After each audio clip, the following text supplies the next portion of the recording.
El pescador se zambulló tras su caña de pescar enredada, pero encontró un ataúd. Lo que había dentro lo dejó en shock. Antes de comenzar nuestra historia, hagamos una pequeña ronda de presentaciones. Escriban de dónde son, nos interesará leerlo. Que disfruten la escucha.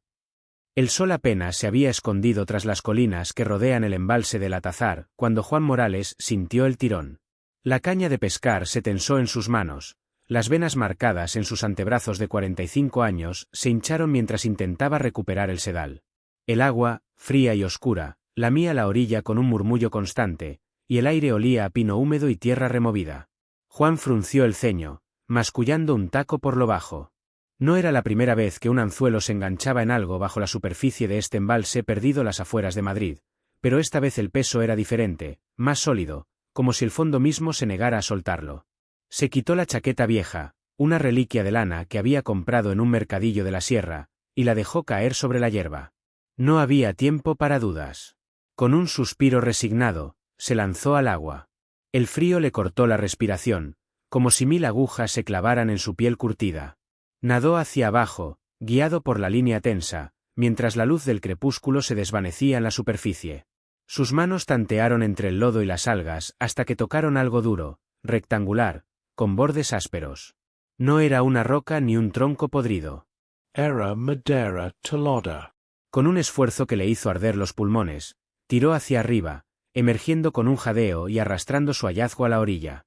Allí, bajo la luz mortecina de un farol que había dejado junto a su mochila, lo vio claramente, un ataúd. Pequeño, cubierto de lodo y musgo, con una cruz grabada en la tapa que parecía mirarlo como un ojo ciego. El corazón le dio un vuelco, y por un instante solo pudo quedarse allí, chorreando agua, con el aliento formando nubes blancas en el aire helado. No estaba solo en la orilla. Miguel, su amigo desde los días en que pescaban truchas en el Tajo siendo críos, dejó caer su propia caña y se acercó corriendo, pisando la grava con sus botas gastadas. La vieja furgoneta Seat Panda de Miguel, aparcada a unos metros, reflejaba la luz del farol con su pintura desconchada. ¿Qué demonios es eso, Juan?, soltó Miguel, su voz grave resonando en el silencio. Juan no respondió de inmediato. Con manos temblorosas, más por la adrenalina que por el frío, levantó la tapa del ataúd. La madera crujió como un lamento, y lo que había dentro los dejó mudos a los dos. Un esqueleto pequeño, frágil, envuelto en los restos de un vestido que alguna vez pudo haber sido blanco. Entre los huesos, un medallón de plata brillaba débilmente, colgando de un cuello que ya no existía. Juan sintió un nudo en la garganta, un eco de algo antiguo y doloroso que no podía nombrar todavía. «Tenemos que llamar a la Guardia Civil», dijo Miguel, rompiendo el silencio. Sacó su móvil del bolsillo, un trasto viejo que apenas captaba señal en estas tierras remotas. Juan lo detuvo con un gesto brusco, agarrándole la muñeca. «Espera», murmuró, su voz ronca, casi suplicante. «¿Esperar a qué? Esto es un cadáver, Juan. No sabemos de dónde salió ni cuánto lleva ahí». Miguel tenía razón, claro. Pero algo en los ojos de Juan, un brillo febril bajo las cejas pobladas, hizo que su amigo dudara. «No son solo huesos», insistió Juan, agachándose junto al ataúd. «Mira esto. El medallón, la cruz. Hay una historia aquí. ¿Y si alguien lo perdió? ¿Y si merece ser encontrado?» Miguel bufó, exasperado, pero no marcó el número. En cambio, se cruzó de brazos, dejando que el viento le revolviera el pelo canoso. «Estás loco, ¿lo sabes? Pero tú verás. Esto no pinta bien». La noche se cerró sobre ellos, y el embalse parecía susurrar secretos con cada ola que rozaba la orilla. Juan encendió una fogata con ramas secas que había recogido esa tarde, el crepitar del fuego llenando el vacío que las palabras no podían. Se sentó en una piedra, con el ataúd a su lado como un invitado no deseado, y dejó que su mente vagara. El reflejo de las llamas bailaba en sus ojos oscuros, y por un momento no estaba en el Atazar, sino en otro lugar, hace más de 30 años. Tenía 12 años entonces, y el río Tajo corría rápido y traicionero cerca de su pueblo. Lucía, su hermana pequeña, estaba con él ese día. 4 años, rizos negros y una risa que sonaba como campanillas. Habían ido a la orilla a jugar, él con una caña improvisada, ella persiguiendo ranas entre las piedras. Se distrajo un segundo, apenas un parpadeo, mirando a unos chicos que lanzaban sus redes más abajo. Cuando volvió la vista, Lucía no estaba. Solo el río, llevándosela sin dejar rastro. Nunca encontraron su cuerpo. Su madre lloró durante meses, y Juan cargó con ese peso como una piedra en el pecho desde entonces. El recuerdo lo golpeó con fuerza, y tuvo que cerrar los ojos para no ahogarse en él. La fogata crepitaba, soltando chispas que se perdían en la oscuridad, y el olor a humo se mezclaba con el de la tierra húmeda. «¿Qué pasa, Juan? Estás blanco como un fantasma», dijo Miguel, sentándose frente a él con una botella de vino tinto que había sacado de la furgoneta. Juan no respondió. Sus dedos acariciaron el borde del ataúd, áspero y frío, como si pudiera leer algo en esa madera vieja. «¿Te acuerdas de Lucía?», preguntó al fin, su voz apenas un susurro. Miguel asintió, serio. «¿Cómo olvidarlo? Fue una mierda lo que pasó. Pero esto no tiene nada que ver, ¿no?». Juan no dijo nada más. No podía explicar por qué sentía que el ataúd lo miraba, por qué cada hueso parecía susurrarle un reproche. El silencio se alargó, roto solo por el canto de los grillos y el rumor lejano de un coche que pasaba por la carretera hacia Madrid. Miguel se levantó para avivar el fuego, y fue entonces cuando lo vio. Se inclinó sobre el ataúd, entrecerrando los ojos para distinguir algo en la tapa bajo la luz temblorosa de las llamas. «Juan», llamó, su tono cambiando de exasperación a desconcierto. «¿Qué?», respondió Juan, acercándose con el corazón en un puño. Miguel señaló la madera, donde, entre el lodo seco y las marcas del tiempo, había un nombre tallado con letras torpes, apenas legibles: Lucía. El aire se volvió denso, y Juan sintió que el suelo se movía bajo sus pies. Sus manos temblaron al tocar esas letras, como si fueran un puente hacia algo que no estaba listo para enfrentar. Miguel lo miró, buscando una explicación que no llegó. «¿Qué coño significa esto?», murmuró, pero Juan no escuchaba. Sus ojos estaban fijos en el nombre, y en su mente, una sola pregunta giraba como un torbellino. ¿Era posible que el agua le hubiera devuelto lo que una vez le quitó? La mañana llegó al embalse del Atazar, con una niebla espesa que se aferraba a los pinos como un sudario. Juan apenas había dormido, sus ojos enrojecidos fijos en el techo de su pequeña casa en el pueblo cercano, a pocos kilómetros del agua. El ataúd estaba ahora en el garaje, envuelto en una lona vieja que olía a gasolina y polvo. Miguel lo había ayudado a llevarlo la noche anterior, gruñendo todo el camino mientras subían la caja por el sendero de grava. «Esto es una locura, Juan», había dicho, sacudiendo la cabeza, pero no se opuso cuando Juan insistió en esconderlo. El nombre Lucía tallado en la tapa seguía resonando en su mente, un eco que no lo dejaba en paz.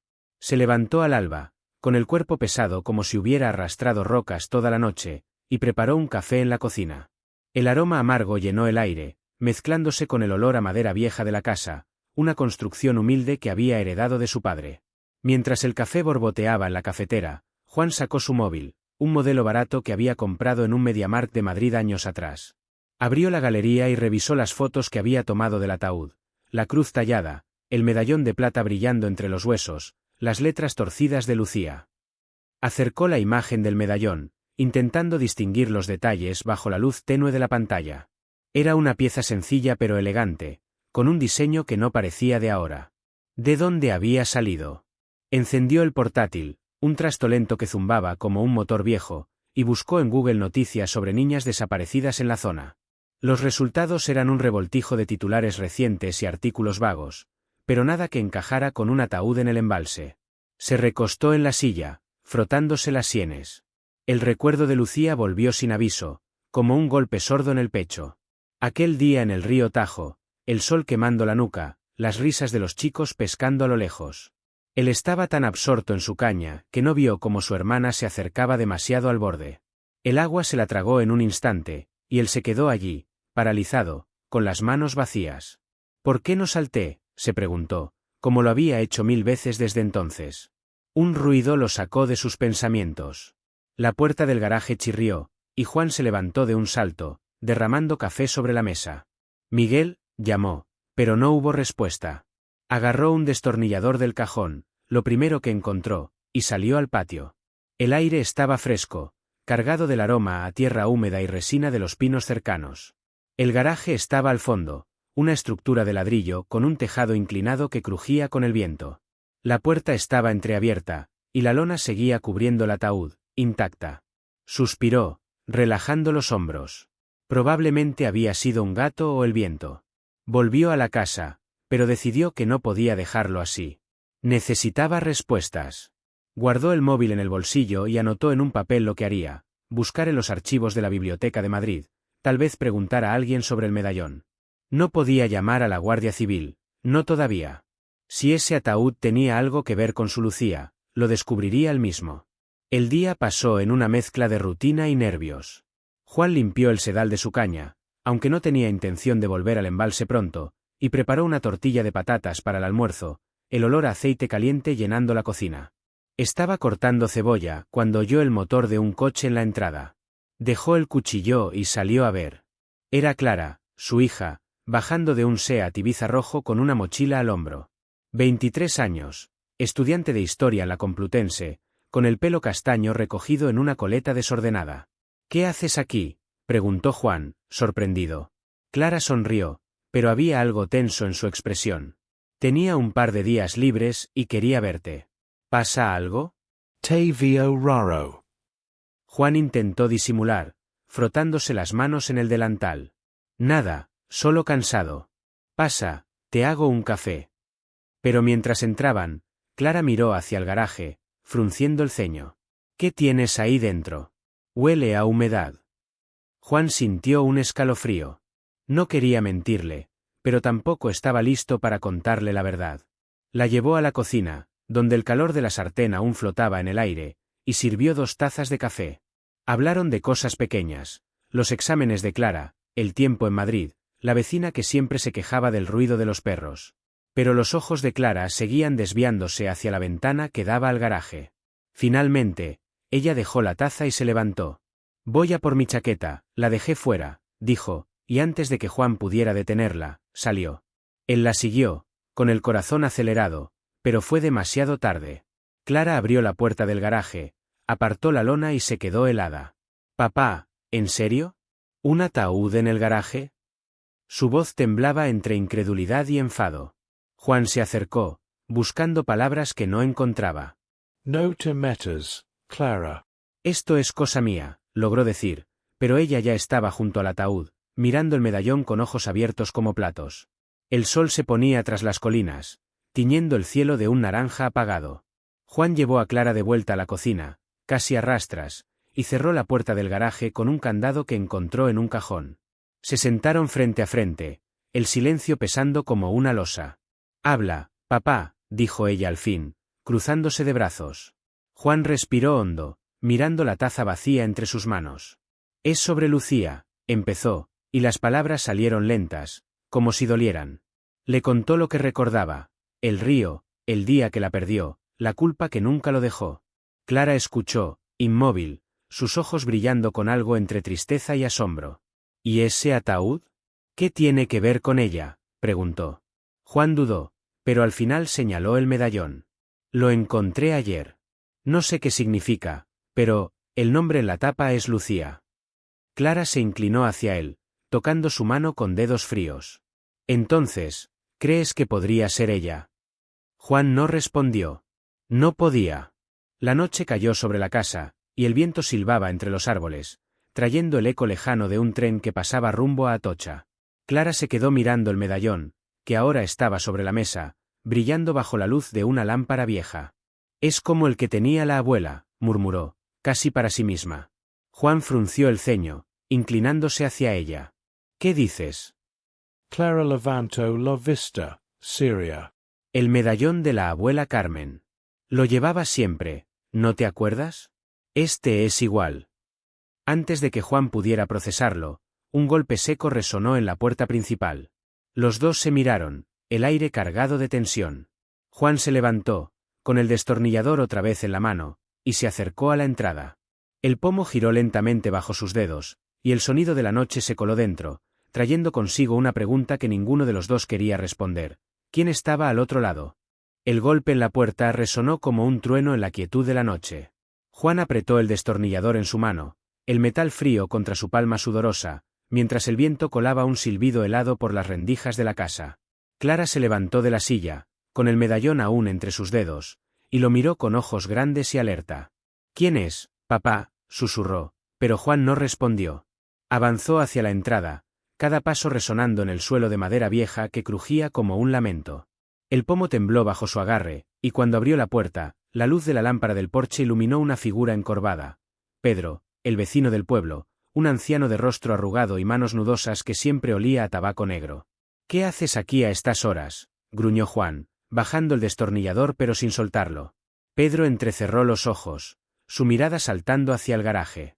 «Vi luz ahí fuera. Pensé que algo pasaba. ¿Todo bien?». Su voz era rasposa, como si hubiera fumado un paquete entero esa tarde. Juan dudó, sintiendo el peso de la desconfianza en el pecho. Pedro vivía a 2 casas de distancia, en una casita de piedra con un huerto descuidado, y siempre había sido curioso, pero esto era diferente. «Todo bien. Vete a dormir», dijo, cortante, cerrando la puerta con más fuerza de la necesaria. Pedro se quedó un momento en el porche, murmurando algo que el viento se llevó, antes de dar media vuelta y perderse en la oscuridad. Clara lo observó desde la ventana, frunciendo el ceño. «¿Crees que vio algo?», preguntó, volviendo a la mesa. Juan se pasó una mano por la cara, agotado. «No sé. Pero no me fío». La idea de que alguien más supiera del ataúd lo ponía nervioso, como si el secreto se le escapara entre los dedos. Decidió que no podía esperar más. Al día siguiente iría a Madrid, buscaría respuestas. El medallón, las palabras de Clara sobre su abuela, todo era una madeja que tenía que desenredar. A la mañana siguiente, el cielo estaba gris, cargado de nubes que prometían lluvia. Juan dejó a Clara en la casa con una excusa vaga: «Voy a hacer un recado», y condujo su viejo Peugeot 205 por la carretera hacia Madrid. El motor rugía con cada bache, y el olor a gasolina se colaba por las ventanillas entreabiertas. Llegó al barrio de Lavapiés al mediodía, con el bullicio de la ciudad zumbando a su alrededor. Claxones, voces de vendedores ambulantes, el traqueteo del metro bajo las calles. Aparcó en una esquina de la calle Argumosa y caminó hasta una pequeña joyería encajada entre un bar de tapas y una tienda de ropa usada. El escaparate estaba lleno de cadenas y anillos baratos, pero el dueño, un hombre flaco con gafas gruesas, parecía saber más de lo que su negocio dejaba entrever. Juan sacó el medallón del bolsillo y lo puso sobre el mostrador, que olía a cera y metal. «Necesito saber de dónde viene esto», dijo, directo. El joyero lo examinó bajo una lámpara, girándolo con dedos expertos. «Es antiguo», murmuró tras un rato. «De los años 60, diría yo. La plata es buena, y el grabado. Esto no lo hacían en serie. Probablemente hecho en Toledo, por algún artesano de entonces». Juan sintió un cosquilleo en la nuca. «¿Puedes decirme para quién?», preguntó, inclinándose hacia él. El hombre negó con la cabeza. «Eso no lo sé. Pero quien lo encargó tenía dinero o influencia. No es una pieza cualquiera». Juan guardó el medallón, agradeció con un gruñido y salió a la calle. La lluvia había empezado, fina y persistente, empapando el asfalto y dejando un olor a tierra mojada que se mezclaba con el humo de los coches. Se sentó en un bar cercano, pidió un cortado y dejó que sus pensamientos vagaran. Toledo. Los años 60. ¿Qué tenía eso que ver con Lucía, con su familia? Decidió dar un paso más. Tomó el metro hasta la estación de Atocha, el vagón lleno de gente que hablaba en voz alta y olía a perfume barato y sudor. Desde allí caminó hasta la Biblioteca Nacional, un edificio imponente que siempre le había parecido fuera de lugar en su vida sencilla. Pidió acceso a los archivos de prensa, y una bibliotecaria de rostro cansado le trajo cajas de microfilmes polvorientos. Pasó horas revisando titulares, el zumbido de la máquina llenándole los oídos, hasta que lo encontró, una noticia de 1968. Niña desaparecida en el Atazar. Lucía, hija de un cura local, vista por última vez cerca del embalse. El artículo era breve, decía que nunca hallaron el cuerpo y que la familia guardó silencio. Juan se quedó mirando la pantalla, el corazón latiéndole en las sienes. No era su Lucía, esa otra había desaparecido años antes de que él naciera, pero el nombre, el lugar, el agua, todo encajaba demasiado bien. La lluvia seguía cayendo cuando salió de la biblioteca. Encontró un banco junto al río Manzanares, cerca del puente de Toledo, y se sentó, dejando que el agua le empapara la chaqueta. El río corría turbio y rápido, como el Tajo aquel día lejano. Cerró los ojos, escuchando el rumor del agua y el claxon lejano de un taxi. 2 Lucías. Una suya, perdida en su infancia. Otra, una desconocida de un pasado más antiguo. ¿Cómo podían cruzarse en su vida? Recordó a su madre, Carmen, contándole historias de su juventud en Toledo, de la iglesia donde rezaba, del cura que siempre la ayudaba con comida cuando las cosas iban mal. ¿Y si ella sabía algo? La idea lo golpeó como un relámpago, pero no tuvo tiempo de seguirla. Su móvil vibró en el bolsillo. Era Clara. Papá, vuelve ya. Algo pasa en casa. Condujo de regreso a toda prisa, el limpiaparabrisas chirriando contra el cristal. El pueblo estaba en silencio cuando llegó, las luces de las casas brillando débilmente tras las cortinas. Entró corriendo, dejando huellas mojadas en el suelo. Clara estaba en el garaje, pálida, con la puerta del candado forzada. ¿Qué pasa?, preguntó Juan, jadeando. Ella señaló el ataúd, su voz temblando. Alguien lo abrió. Y los huesos, no están. Juan se acercó, el estómago revuelto. La lona estaba rasgada, y el interior del ataúd estaba vacío, salvo por el vestido hecho jirones y el medallón, que seguía allí como un testigo mudo. Miró a Clara, luego al patio oscuro más allá de la puerta. La lluvia golpeaba el tejado, un tamborileo constante, y en algún lugar entre los pinos, una sombra pareció moverse. ¿Quién había estado allí? ¿Y por qué se habían llevado a esa Lucía que el agua le había devuelto? La lluvia seguía golpeando el tejado del garaje como un martillo insistente, y el aire dentro estaba cargado de un olor a madera húmeda y miedo. Juan se quedó mirando el ataúd vacío, el vestido hecho jirones arrugado en el fondo como un eco de algo que ya no estaba. Clara estaba a su lado, con los brazos cruzados y el pelo pegado a la frente por la humedad. ¿Quién se llevaría unos huesos, papá?, preguntó, su voz temblando entre incredulidad y rabia. Juan no respondió de inmediato. Sus ojos recorrieron el garaje, el candado roto colgando de la puerta, la lona rasgada tirada en un rincón, las huellas de barro que se perdían en la grava del patio. Alguien había estado allí, alguien que sabía lo que buscaba. ¿Dónde está Miguel?, soltó de pronto, girándose hacia ella. Clara frunció el seno. No lo he visto desde ayer. ¿Crees que fue él? Juan apretó los puños, la sospecha creciendo como una sombra. Voy a averiguarlo. Sin esperar respuesta, salió al patio y marcó el número de Miguel en su móvil. La señal era débil, y el pitido intermitente lo ponía más nervioso con cada segundo.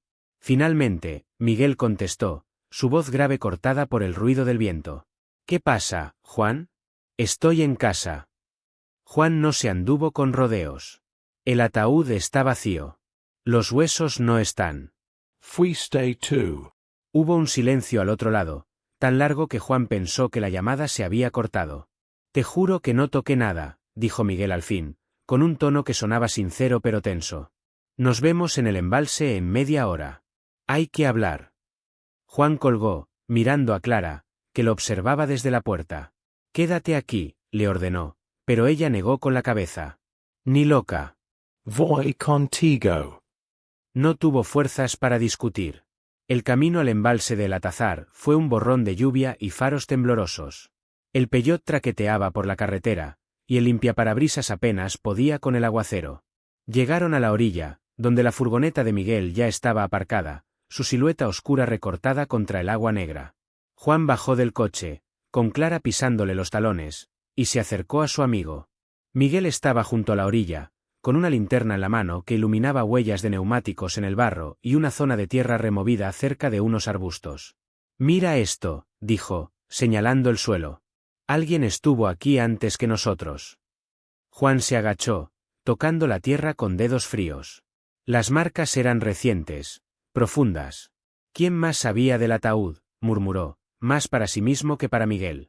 Pero antes de que pudiera responder, una voz los interrumpió desde la oscuridad.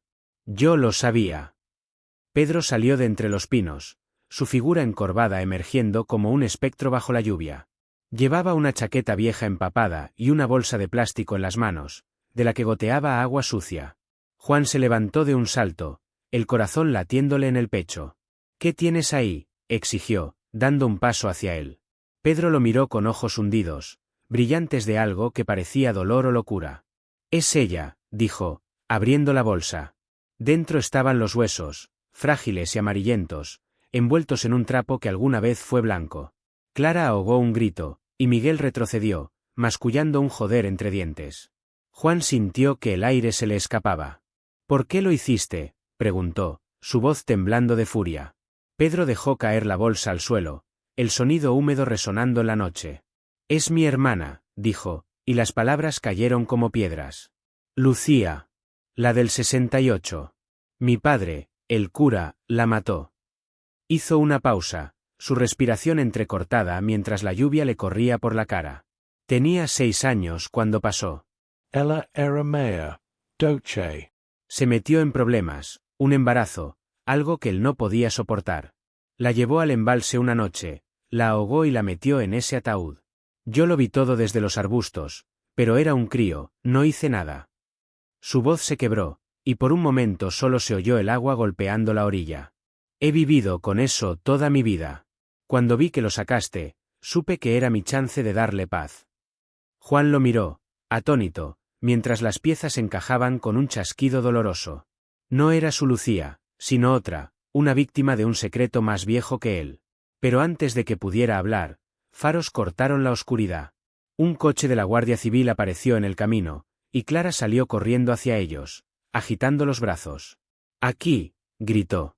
Juan se giró hacia ella, traicionado. «¿Qué hiciste?» Ella lo enfrentó, empapada y firme. «Tenía miedo por ti, papá. Esto se nos fue de las manos».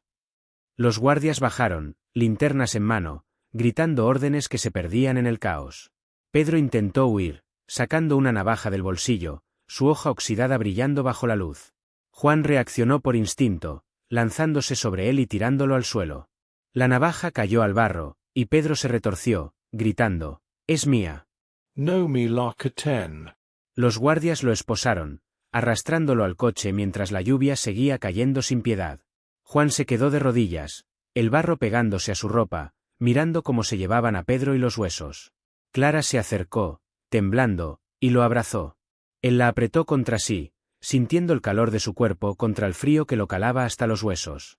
«Perdóname», susurró, las lágrimas mezclándose con la lluvia en su cara. «Por Lucía, por no hablarte nunca de ella». Clara no dijo nada, solo lo sostuvo más fuerte, y por un momento el mundo se redujo a ese abrazo en la orilla, con el agua susurrando a su espalda y las sirenas desvaneciéndose en la distancia. El silencio volvió, roto solo por el chapoteo del embalse y el crujir de los pinos bajo el viento. Miguel se acercó, ayudándolos a levantarse, y los tres se quedaron mirando el ataúd, que seguía abierto bajo la lluvia como un testigo mudo. Juan respiró hondo, el aire húmedo llenándole los pulmones. Había terminado, o eso pensó, hasta que Pedro, ya en el coche de la guardia, giró la cabeza y lo miró a través de la ventanilla. Sus labios se movieron, y aunque el ruido lo ahogó, Juan leyó las palabras en su rostro. «¿Crees que esto acaba aquí? Pregúntale a tu madre». El coche arrancó, perdiéndose en la carretera, y Juan sintió un escalofrío que no tenía nada que ver con el frío. Clara lo tomó de la mano, y Miguel murmuró algo sobre volver a casa, pero él no los escuchaba. Sus ojos estaban fijos en el agua, negra y profunda, preguntándose qué más escondía bajo su superficie. La lluvia había parado al amanecer, dejando tras de sí un cielo gris y un aire frío que olía a tierra mojada. Juan apenas durmió esa noche, su mente atrapada en las palabras de Pedro, en el eco de esa mirada desde el coche de la Guardia Civil. Clara se había quedado con él en la casa, envuelta en una manta vieja sobre el sofá, respirando suavemente mientras la luz del alba se colaba por las rendijas de las persianas. El ataúd estaba ahora en manos de las autoridades, junto con los restos de esa Lucía que no era la suya, y Pedro estaba detenido, enfrentando un pasado que había cargado como una cruz. Pero algo seguía inquietando a Juan, una pieza que no encajaba. «Pregúntale a tu madre», había dicho Pedro. Esas palabras eran un anzuelo clavado en su cabeza, y no podía soltarlo. Despertó a Clara con un café caliente, el aroma llenando la cocina mientras el sol empezaba a romper las nubes. «Tenemos que ir a Toledo», le dijo, sirviéndole una taza. Ella lo miró, aún medio dormida, pero asintió sin preguntar. Sabía que su padre no descansaría hasta tener respuestas. Guardaron unas cosas en el peyot, un par de chaquetas, algo de pan y queso para el camino, y partieron en silencio. La carretera hacia Toledo serpenteaba entre colinas y campos, el paisaje salpicado de olivos y casas blancas que brillaban bajo la luz tímida del día. El coche traqueteaba como siempre, pero el ruido era casi reconfortante, un recordatorio de lo tangible frente a las sombras que lo perseguían. Clara puso la radio, y una canción de Camarón de la Isla llenó el aire, su voz rasgada trayendo un eco de nostalgia que Juan no esperaba. Llegaron a Toledo a mediodía, el casco antiguo alzándose como un cuadro entre calles estrechas y tejados de teja. La casa de Carmen, la madre de Juan, estaba en una callejuela cerca de la catedral, una construcción de piedra con un patio lleno de macetas que olían a romero y lavanda. Carmen los recibió en la puerta, una mujer de 80 años con el pelo blanco recogido en un moño y ojos que aún guardaban un brillo vivo. «¿Qué hacéis aquí tan pronto?», preguntó, limpiándose las manos en un delantal que olía a masa recién hecha. Juan no respondió de inmediato. Entraron, y el calor del hogar los envolvió. El aroma a guiso en la cocina, el crujir de las vigas viejas, un crucifijo colgado en la pared junto a fotos desvaídas de la familia. Se sentaron en la sala, y Juan puso el medallón sobre la mesa, su plata brillando bajo la luz que entraba por la ventana. «Mamá, necesito que me digas la verdad», empezó, su voz firme pero cargada de algo frágil.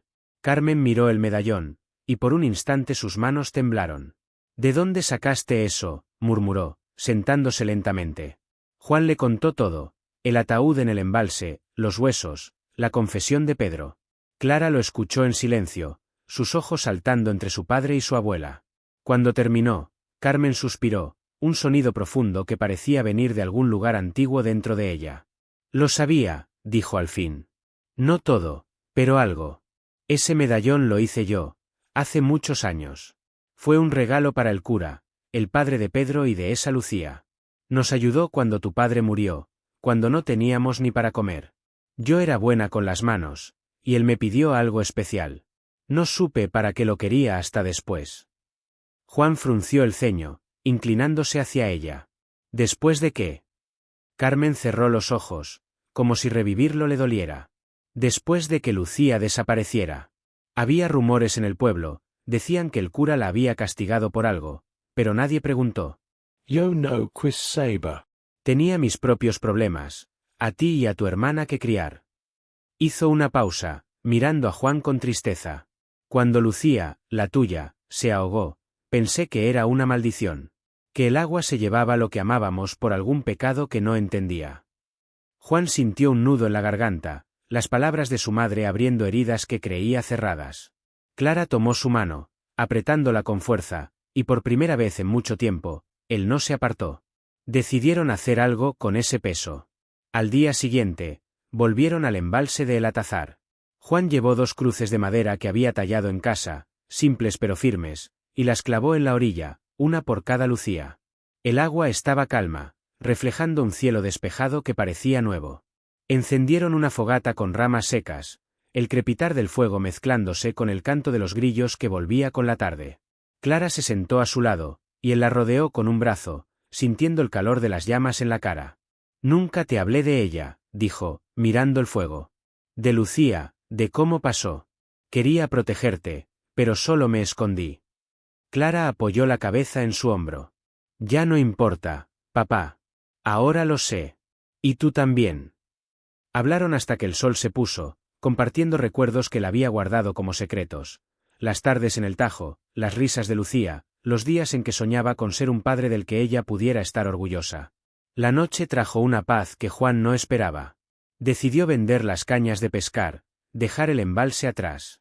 El agua le había dado demasiadas cosas, dolor, respuestas, una segunda oportunidad, y ya no necesitaba buscar en ella.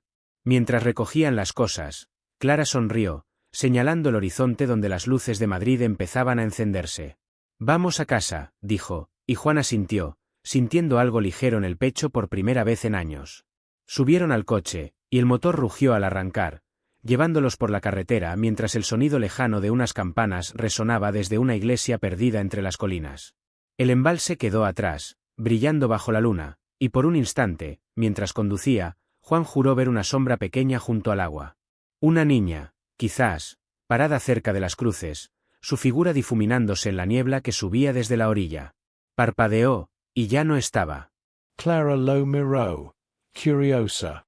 «¿Qué pasa?». Él sonrió, negando con la cabeza. «Nada». Solo miraba. El camino a casa fue tranquilo, el Peugeot traqueteando por última vez antes de que Juan pensara en cambiarlo por algo nuevo. La radio seguía sonando, ahora una copla suave que hablaba de amores perdidos y encontrados. Clara tarareó la melodía, y él la acompañó en voz baja, dejando que la música llenara el espacio entre ellos. El embalse, las Lucías, Pedro, todo eso quedaba atrás, pero no olvidado. Era parte de él ahora, una cicatriz que había aprendido a llevar.